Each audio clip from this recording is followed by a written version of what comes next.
Is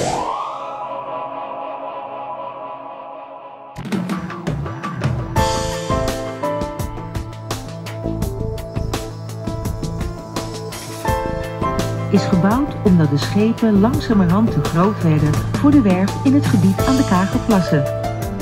Om van de werf naar zee te komen, moeten schepen namelijk bruggen passeren en die zijn inmiddels maatgevend geworden voor de maximumafmetingen van de zeeschepen. Nederland doet het erg goed in superjachtenland. Als je kijkt naar de waarde van de schepen, dan is Nederland koploper, gevolgd door Italië en Duitsland. De sterke reputatie komt door de constante hoge kwaliteit, vakmanschap gepaard met innovatie en de flexibiliteit om mee te blijven gaan in steeds nieuwe wensen van de superrijke klanten. Er wordt in rondleidingen vaak gezegd dat zo'n superjacht 1 miljoen per meter kost. Inmiddels is dat 1,5 miljoen en dat komt door het gebruik van meer elektronica en luxe aan boord.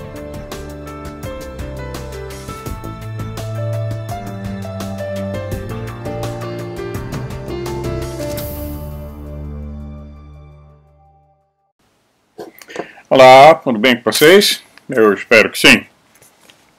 Nós estamos aqui com 12 graus, sensação térmica de 10, é uma maravilha, estou de camiseta e a porta está aberta.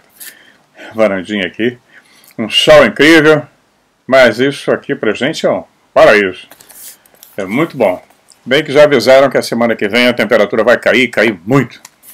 Vamos ter o sistema de congelamento de volta. É assim, abril aqui na Holanda, é um sobe e desce o tempo todo, assim como é a história da nossa sofrida humanidade. Eu estava vendo uma reportagem sobre Jesus Cristo, o extraterrestre, uma reportagem que saiu no canal, uma entrevista que saiu no canal do Mauro Beglino, com um escritor italiano, Pablo Aio. Ele publicou um livro em 2 volumes sobre Jesus Cristo, o extraterrestre, super polêmico, mas muito interessante. Eu vou ler para vocês, eu traduzi, né? Fiz um resumo, vou falar sobre esse vídeo com vocês, que está lá no canal do Mauro Beglino, só que o problema é traduzir, porque ele dificilmente publica livros em inglês, tem poucos livros em inglês, a maioria é italiano, tem em alemão. Eu consegui uma edição de um livro dele em português, mas de Portugal. No Brasil eles não foram publicados. Vamos lá, ele entrevista, ele bate um papo, né, com esse escritor. Ele diz o seguinte: vamos imaginar, apenas imaginar, né, porque ele considera que na verdade ele já está convencido, como eu particularmente também, de que é um extraterrestre. Claro, não é daqui, falou várias vezes sobre isso, né.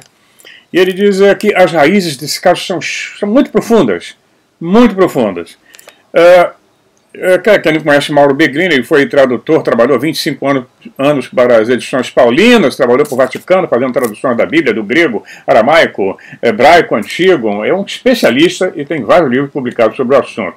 Ele se considera atualmente um ufólogo, porque devido a essas traduções todas que ele foi fazer profissionalmente, ele começou a ver que tinha alguma coisa errada com traduções e mensagens ali que o pessoal não estava dando a mínima atenção.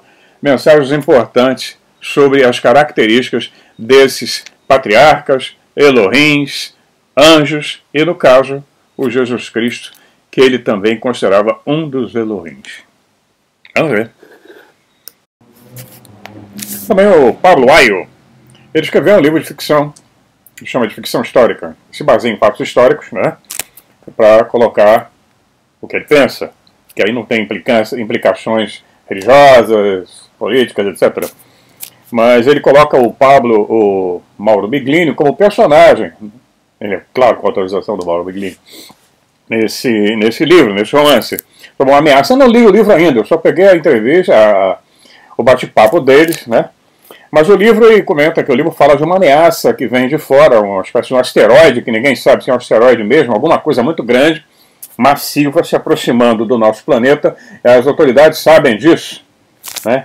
E esse seria todo o romance, né? Se baseia nesse evento, né?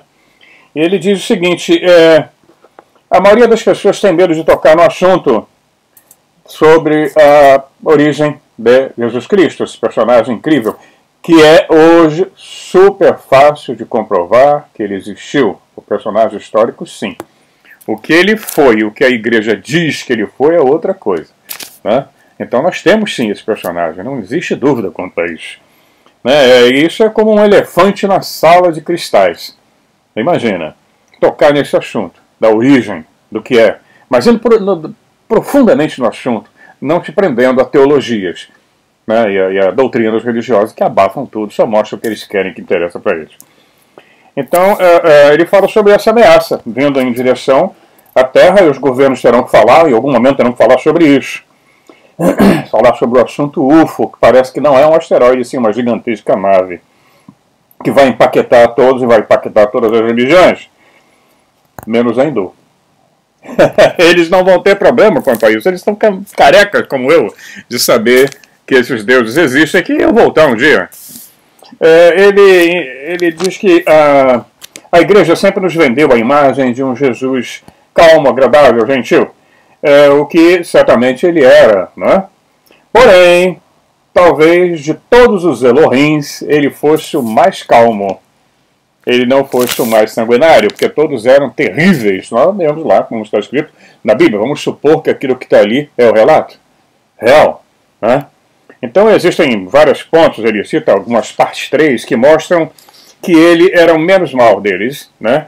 E que não era extremamente uma pessoa pacata. Várias pistas sobre isso. Ele viu, por exemplo, ele cita que o Sinédrio, quando o condenou à morte, era porque ele transgrediu todas as leis mosaicas.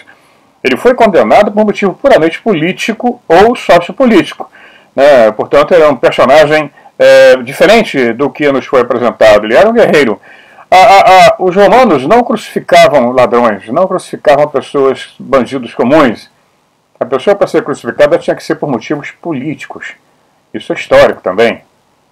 Então a história que ele foi cercado de 2 ladrões, não, eram guerreiros, né?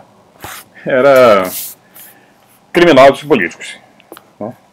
Então nós vemos que no início dos anos, no início desse ano, eu fiz até um vídeo sobre isso, que vários teólogos foram chamados pela NASA, foram contratados, é oficial, estou mostrando para vocês a reportagem, eu tinha falado sobre isso em todos os jornais, a NASA contratou vários teólogos, isso é muito estranho.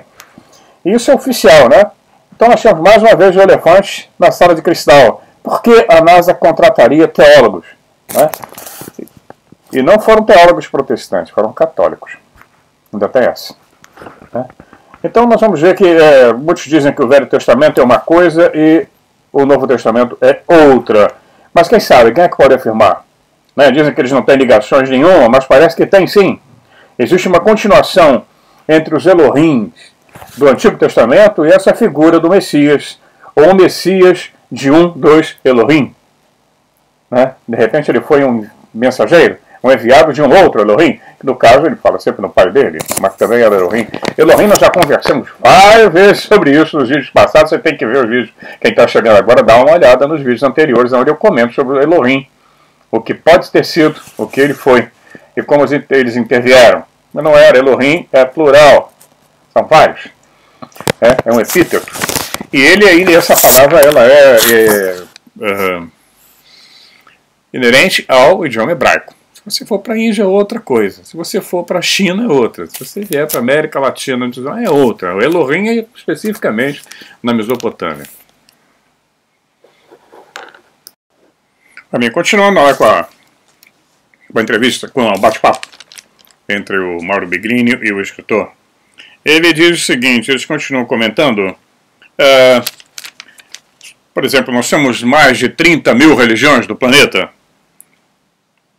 Cada uma delas está convencida de que é a única e verdadeira, já conversamos várias vezes sobre isso. E todos nós sabemos da briga e as guerras que elas causaram e ainda causam, né? Sunitas contra os xiitas, protestantes contra os ortodoxos, contra os católicos e vice-versa, uma confusão danada, judeus ortodoxos com os judeus Ashkenazi, sikhs contra os hindus na Índia, no mundo inteiro, sempre foi assim, não tem como ter paz, nunca houve paz no planeta.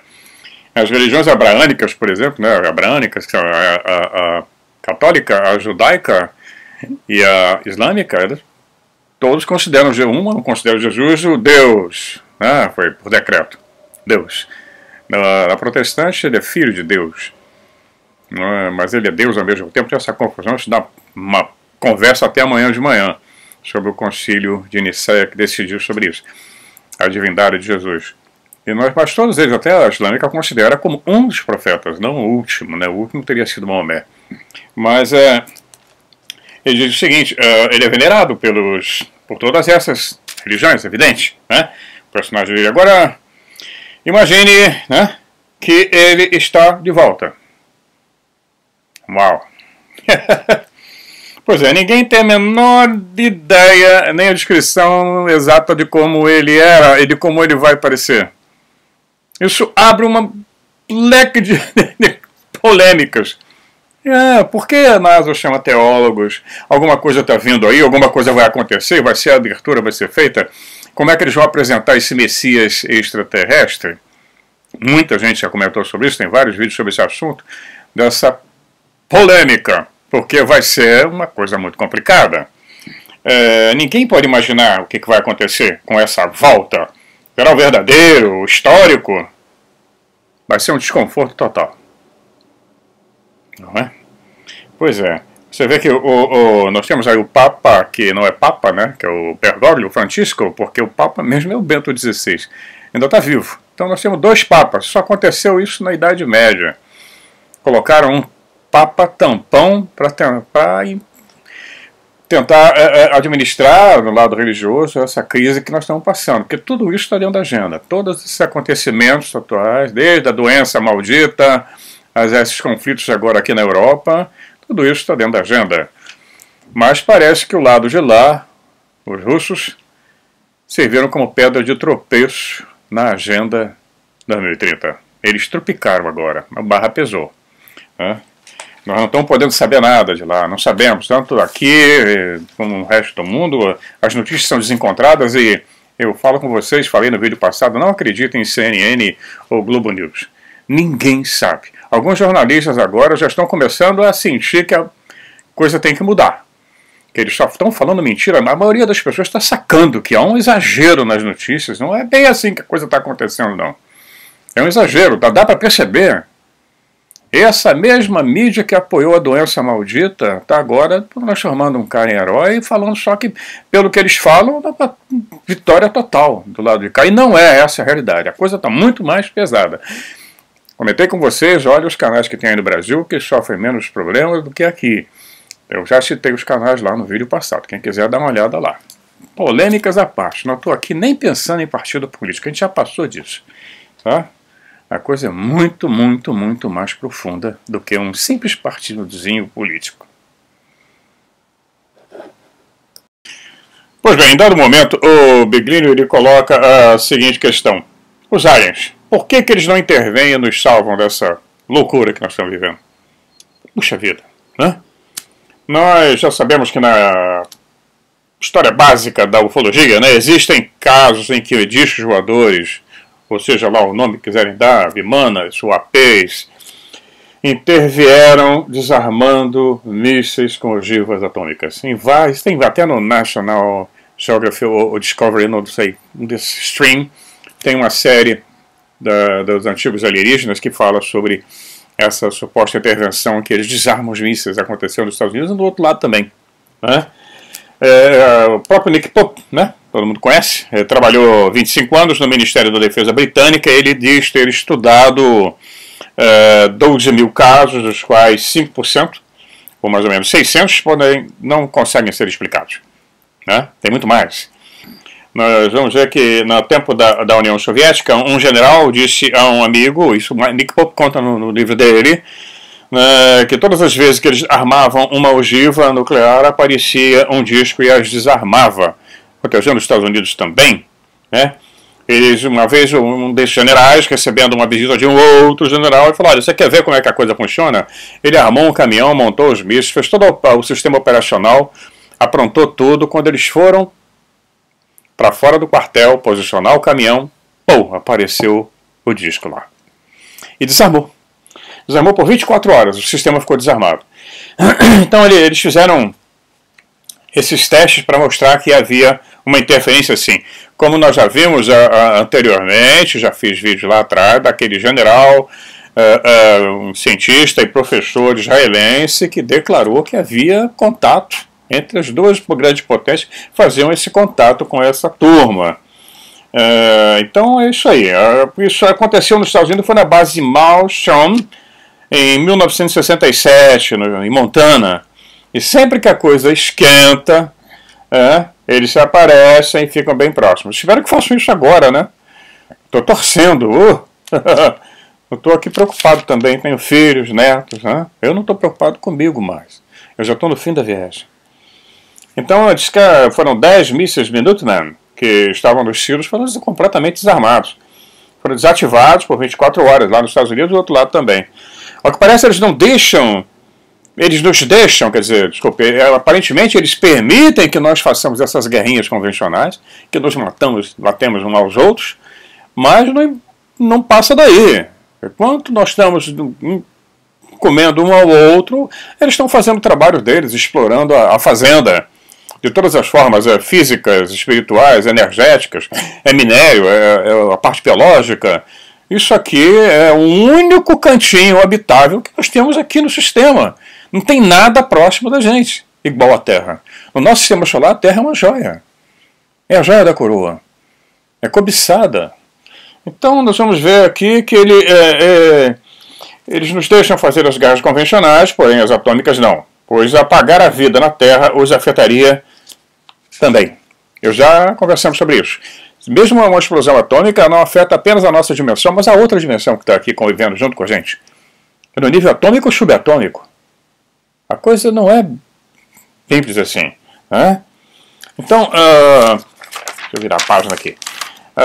Afeta as outras dimensões, e inclusive dimensões em que algum desses seres estão vivendo. Está entrelaçada com a nossa. Tá?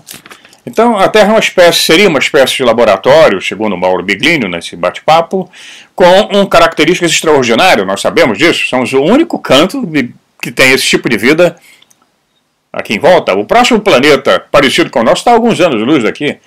É impossível que nós consigamos chegar lá ainda. Né? Então, seria um laboratório onde outras espécies poderiam viver, né, com essa gigantesca biodiversidade que nós temos. Uma biodiversidade absurda, rica. Se eu descer no jardim aqui embaixo, eu vou encontrar milhares de espécies. Num simples bosque aqui. Então, não existe nada igual por perto. Nada. Marte é um deserto frio, gelado.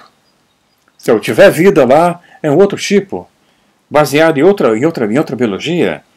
Né? Então, nós vamos ver que o que nós temos, se existir parecido, são alguns anos-luz daqui. Né? Então, ele continua aqui, o espaço existe apenas... Pode ser que... desculpem, que eu estou lendo aqui. Estou dizendo... é possível que o tipo de vida que existe aqui no planeta Terra seja único. E que outros planetas não possa existir essa diversidade. Eles contenham apenas um único tipo de vida. Ou uma biodiversidade bem pequena. Não igual a esse paraíso que nós vivemos aqui. Essa joia azul. Então vamos continuar. Toda essa história da possibilidade de nós destruirmos o nosso planeta incomoda os donos do pedaço, né? Como dizia o autor do livro dos Danados, né? Que fala que a frase principal dele é acho que nós somos propriedade. Tem que olhar lá atrás para ver o vídeo quando eu falo sobre isso. Então, essa possibilidade de que nós venhamos a destruir esse planeta incomoda eles. Ele não pode deixar que tudo isso, esse laboratório, ou essa fazenda, seja lá o que for, seja destruído por uma raça que vive aqui, super inferior, porque nós somos, sim, predadora, né? E que eles não têm muito como controlar essa turma toda que está aqui, né? Ainda queremos estar aí o Elon Musk querendo ir para Marte, levar essa mentalidade predadora para outro planeta? Não vai, não. Não vai, não. Nós temos que aprender a conviver em paz aqui. Se isso não for conseguido, nós não vamos para lugar nenhum. Na série que eu amo, Star Trek, por exemplo, é uma humanidade nível 1, nós estamos nível 0. Nós ainda estamos brigando, essa briga toda é pela matriz energética, é petróleo e gás. Não se engane, não tem ideologia política aí não, é petróleo e gás, é quem vai dominar esse mercado, a matriz energética. Por isso é que eles nunca deixaram Nikola Tesla colocar as invenções dele no mercado, ele foi apagado, anulado, cancelado. Essa briga toda é por óleo, petróleo, essa desgraça que é a matriz energética do planeta, porque eles não vão deixar.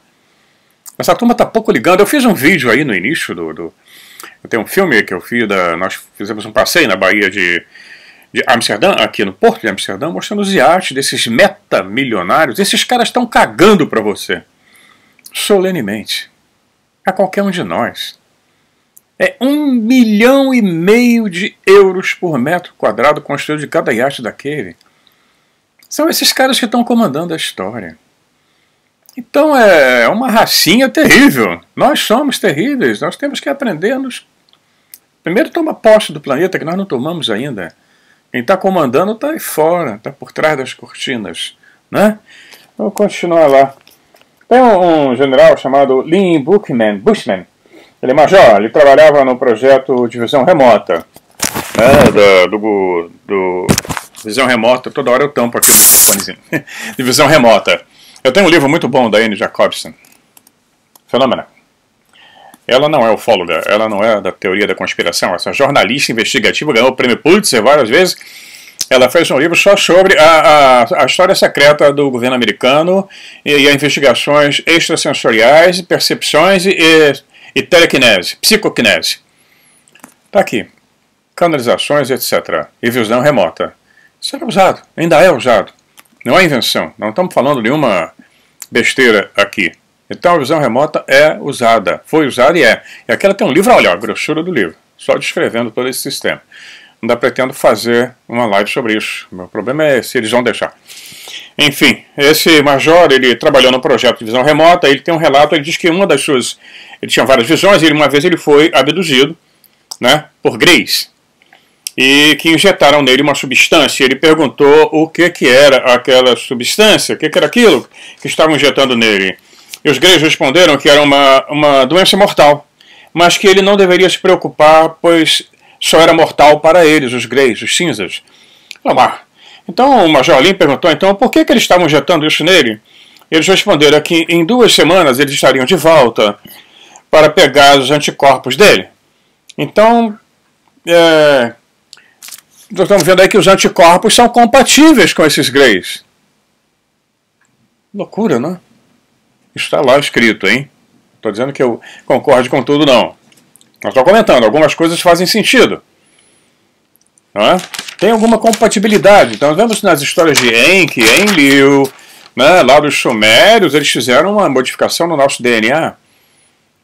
Tem a história dos anjos caídos que desceram, né, na Terra e se relacionaram com as mulheres terráqueas e produziram gigantes. Há uma compatibilidade de DNA, senão não nascia nada. Não é?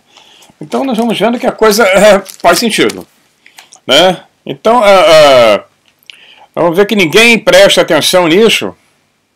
Pelo menos a maioria das pessoas não presta atenção nessa história. Nós vamos ver que o Jesus Cristo, para nascer, teve que ter uma intervenção extraterrestre, do Espírito Santo, de um anjo. Gabriel, quem foi que teve ali? Né? Precisou de um corpo de uma mulher. E nasceu dela. Existe uma compatibilidade entre essas dimensões, ou esses mundos, ou esses universos. O Mauro Begli continua lá no papo dele, que em 2017 nós tivemos a presença do Oumuamua, aquele asteroide, né, que não era uma coisa completamente diferente, um charutão que passou pelo nosso sistema, se aproximou do Sol, aumentou a velocidade e foi embora. Veio aqui, pegou a energia, foi embora. Né? E o Oumuamua é um nome havaiano que significa, pode ser o que vem de longe, pode ser o que vem do passado, ou mensageiro, Watcher. Um nome bem apropriado. Ele cita também um cientista chamado Avi Loeb, né? Ele tem formação em Harvard, ele defende abertamente a vida extraterrestre. Já é um acadêmico com formação em Harvard. Então está aí a pergunta: quem foi Jesus? Né? Quem foi Jesus em particular? Humano, divino? Os teólogos de teologia nos dizem que existe os dois. Né? Cada um defende, né? Tem o terrestre, mas ele surgiu com uma intervenção de um anjo, do anjo Gabriel. Né? Existe uma intervenção alienígena, angelical. Né? Gabriel era um El poderoso, era um Elohim poderoso. Ele aparece em vários momentos da história da humanidade, na história do povo hebreu, né? Do povo sumério, aí depois vira hebreu, né? Eles vão para o Egito, com aquela história do Abraão, que nós não temos muita comprovação, nenhuma comprovação histórica, mas vamos supor que seja real. Né? Então ele era um Elohim muito poderoso. Ele interveio na gravidez de Maria, etc. E nós vamos fazer mais tarde um vídeo sobre o anjo Gabriel. Tem um livrão fantástico sobre essa história do anjo Gabriel, se é que é o anjo Gabriel, ou se é uma entidade que usa o nome de Gabriel. Né? Gabriel é lá de cima, é um ser do espaço. Né? Então vamos bater um papo sobre isso já nos próximos vídeos. A história do anjo Gabriel. Continuando, nós vamos ver que em dezembro também foi a data do lançamento do telescópio James Webb, né, que além de várias funções ele vai fotografar biotraços, né, ou bioassinaturas. É o mais poderoso telescópio da história. Custou bilhões de dólares, levou 10 anos para ser construído. Está lá bem distante, no ponto em que ele não sofre a atração do Sol nem da Terra, ponto neutro onde ele pode observar o universo. E ele tem instrumentos para fazer essa leitura. Tudo isso tem a ver com os teólogos, com o que eles já viram, com o que eles estão esperando agora confirmar. Né? Então nós vamos ver que também em 2018 nós tivemos a confirmação do Pentágono dos discos Tic-Tac. Então está aí uma série de acontecimentos, tem que prestar atenção nisso. Então os Tic-Tac apareceram e tiveram reconhecimento oficial. Né? Eles disseram que não tem explicação para o movimento deles do que é aquilo. Não existe. Tá lá. Foi um pouco abafado agora por essa crise nova, mas essa crise não vai durar, eu espero. Né? Então nós temos um outro camarada também, o Avi Loeb, que não é ufólogo, né? Mas acredita nessa presença extraterrestre. Ele tem um grupo de estudos também dentro da Universidade de Harvard que trabalha com o projeto da vela solar. Ele acha que esse Oumuamua veio, atravessou o nosso sistema, utilizando o sistema de vela solar, né?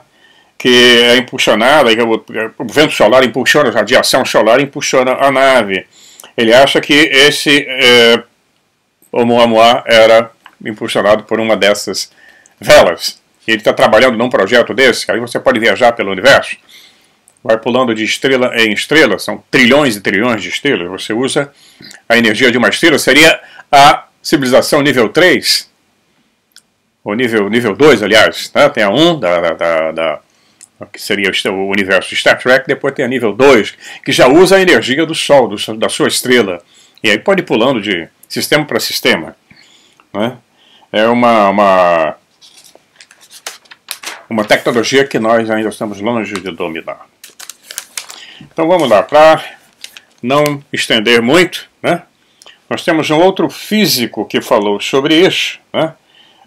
Que é um israelense. Ele é bem conhecido, ele apareceu no jornal, eu falei no início do vídeo, né? Trabalhou no sistema de defesa espacial de Israel durante a vida de 30 anos. E disse que a turma conversa. E que nós não estamos nem prestando atenção nisso. Que tem por trás alguma coisa acontecendo. Que nós vemos não só os russos como os americanos têm contato com essas raças. Daí pode ser que seja aquelas facções que sempre conversamos, brigam uma com a outra, né? Todo mundo disputando o domínio do planeta. Então é isso aí. Sexta-feira nós estamos de volta. Eu deixo vocês aí com as imagens das cerejeiras florindo aqui num parque aqui perto de casa. Um mundo deveria ser todo assim, com as pessoas nas praças, no gramado, trabalhando, vivendo, amando, vivendo aventuras, que não fossem esses conflitos horrorosos que são uma marca da nossa civilização.